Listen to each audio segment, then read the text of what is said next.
Assalamualaikum warahmatullahi wabarakatuh. Perkenalkan, nama saya Muhammad Ridho dari Universitas Lampung dari Fakultas Keguruan dan Ilmu Pendidikan di Prodi Pendidikan Biologi. Di sini saya akan mempresentasikan tentang teori evolusi. Nah, evolusi dalam biologi merupakan proses kompleks pewarisan sifat organisme yang berubah dari generasi ke generasi dalam kurun waktu jutaan tahun. Nah, berikut adalah pendapat dari apa namanya ini?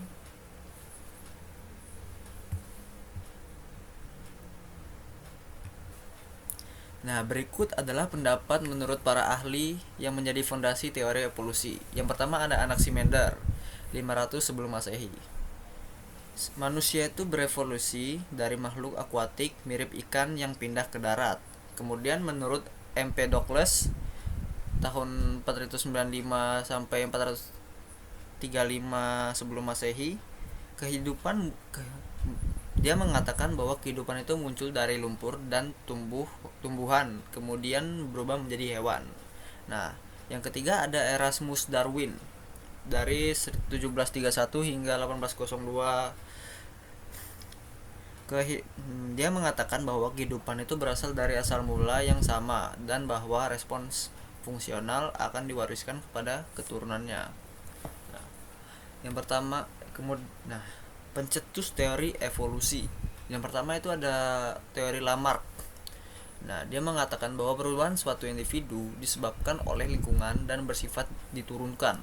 Nah, contohnya itu ada jerapah yang memiliki leher yang panjang karena kebiasaannya memakan daun-daun dari pohon.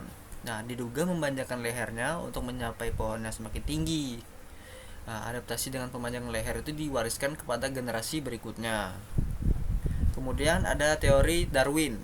Nah, dia di Kepulauan Galapagos 1050 km, Darwin menjumpai berbagai makhluk hidup yang menarik. Burung-burung finch yang memiliki berbagai variasi dalam bentuk paruh. Nah, di sini ada contoh paruh-paruhnya ya. Ada yang pemakan biji, pemakan tunas, dan pemakan serangga. Nah, ide evolusi didasarkan atas makhluk hidup. Yang pertama, makhluk hidup bervariasi dan beberapa variasi sifatnya dapat diturunkan. Yang kedua, setiap populasi cenderung bertambah banyak karena setiap makhluk hidup mampu berkembang biak. Yang ketiga, kenyataan menunjukkan bahwa pertambahan populasi tidak berjalan terus-menerus. Yang keempat, individu-individu berkompetisi untuk memperoleh sumber daya agar mampu bertahan hidup. Yang kelima, sifat-sifat yang diwariskan milik beberapa individu membuat mereka dapat bertahan hidup dan bereproduksi pada keadaan lingkungan tertentu. Kemudian yang keenam, akibat dari seleksi lingkungan tersebut, hanya individu yang adaptif terhadap lingkungan yang dapat hidup dan menurunkan sifat-sifat adaptif tersebut. Nah, pokok-pokok pikiran teori Darwin dapat dilihat dari hasil pengamatan sehari-hari. Contohnya, adanya variasi individu dalam satu keturunan, bertambah banyaknya populasi, adanya perjuangan suatu spesies untuk bertahan hidup, adanya peristiwa seleksi alam. Nah, Charles Lyell Principles of Geology mengatakan bahwa bumi ini sudah sangat tua sehingga memberikan waktu yang diperlukan bagi makhluk hidup untuk berevolusi. Dari tulisan Lyell, Darwin membuat kesimpulan bahwa deretan fosil yang terdapat di batuan muda berbeda dengan deretan fosil pada batuan tua. Kemudian yang perbedaan itu disebabkan perubahan yang berangsur-angsur dan perlahan. Nah, Thomas Robert Malthus mempublikasikan karya yang menyatakan populasi bertambah sesuai deret ukur 1, 2, 4, 8, 16. Jauh lebih cepat dibandingkan bertambahnya jumlah makanan yang sesuai dengan deret hitung 1, 2, 3, 4, 5. Nah, sifat-sifat yang mendukung pemiliknya untuk mampu bertahan akan menghasilkan adaptasi. Akumulasi dari modifikasi inilah yang kemudian memunculkan spesies baru. Makhluk hidup yang mampu bertahan hidup karena mampu beradaptasi di lingkungannya inilah dapat lolos dari seleksi alam. Nah, di sini ada perkembangan jerapah menurut teori Darwin. Nah, yang pertama, jerapah itu berkembang biak. Ya, dari lehernya kecil pendek, kemudian ada leher yang panjang. Di sini saat jerapah sudah dewasa, dia berkembang biak menjadi jerapah yang mempunyai leher lebih panjang lagi, lebih sesuai dengan lingkungan. Setelah beberapa generasi akan banyak jerapah berleher panjang. Kemudian dia dewasa dan berkembang biak menjadi jerapah yang ada di zaman sekarang. Yang teori menurut August Weismann. Nah, sel-sel tubuh tidak dipengaruhi oleh lingkungan. Ya, di sini membuktikan bahwa pendapatnya dengan mengawinkan 2 tikus yang dipotong ekornya hingga generasi ke-21, semua anak tikus yang dilahirkan dari keturunan kedua tikus tadi berekor panjang.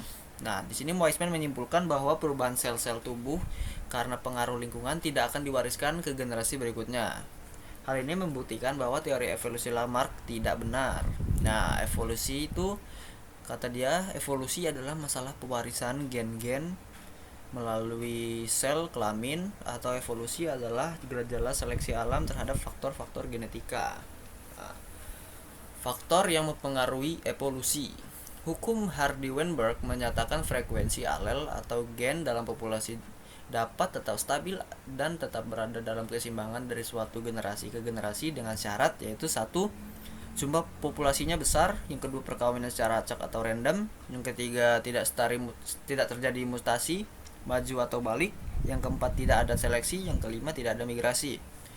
Faktor yang menyebabkan terjadinya perubahan keseimbangan frekuensi gen. Yang pertama, perkawinan tak acak. Tidak ada perkawinan yang benar-benar acak, umumnya dipengaruhi oleh faktor pilihan. Yang kedua, migrasi individu. Individu yang meninggalkan populasi akan membawa alel keluar. Nah, individu yang masuk ke dalam populasi tersebut akan membawa alel. Pergerakan alelnya antar populasi disebut arus gen. Yang ketiga, ada hanyutan genetik. Perubahan frekuensi alel akibat adanya populasi kecil yang memisah dari populasi besar.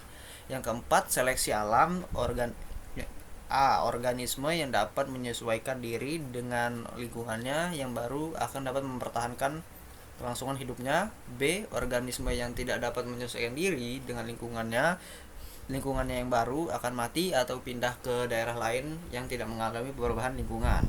Yang kelima, ada mutasi. Nah, perubahan materi genetik yang bersifat menurun. Mutasi gen adalah perubahan struktur kimiawi dari gen yang terjadi tanpa atau karena pengaruh faktor luar.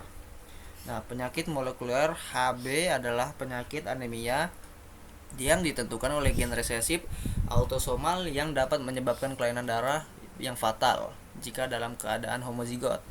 Yang keenam, rekombinasi dan seleksi. Rekombinasi gen dapat berlangsung melalui perkawinan, sehingga reproduksi seksual merupakan faktor penting dalam proses evolusi.